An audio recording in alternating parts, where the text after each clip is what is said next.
Well, for more on this, I'm now joined by the editorial coordinator of the Daily Sabah, Mehmet Celik from Istanbul. Good to have you on the programme. So how significant then for you is this arrest in the UK?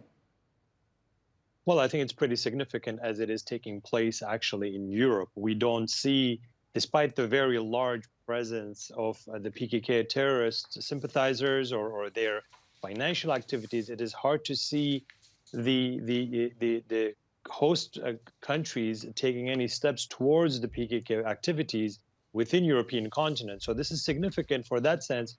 Also, it is significant when it comes to the scope and how wide this investigation is in London.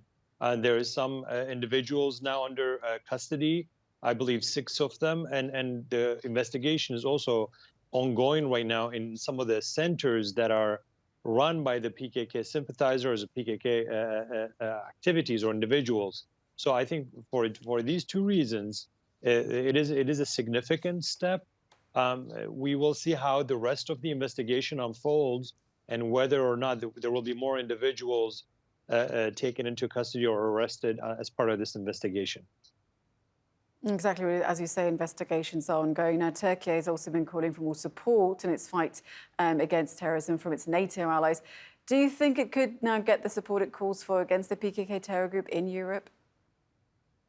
Well, the PKK and Turkey, Turkey's fight against terrorism has been going on for the past 4 decades. And since the beginning of it, Turkey's NATO allies or European partners or allies in Europe within the EU, they have been supporting the PKK terrorists either militarily or politically or just simply by hosting their members in their countries, allowing them to carry out recruiting, financial activities, and many other events that's in support of the PKK terrorist organization. So when these investigations take place or when a terrorist attack happens in Turkey, one always asks this question, whether or not there will be more support when it comes to Turkey's fight against PKK terrorism from the Europeans or from the NATO allies at large.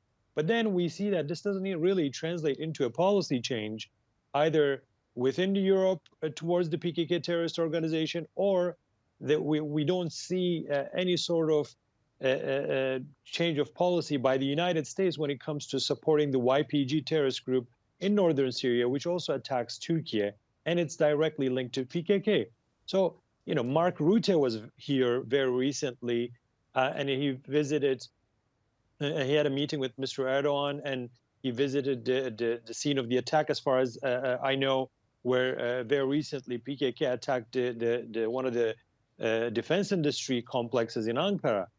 There's always messages of solidarity when it comes to Turkey's fight against terrorism. But unfortunately, we still don't see that to a policy change. I mean, very recently, Indeed. Switzerland... Well, Mehmet Celik, we will leave it there, but thank you so much for your analysis on the programme. Thank you so much.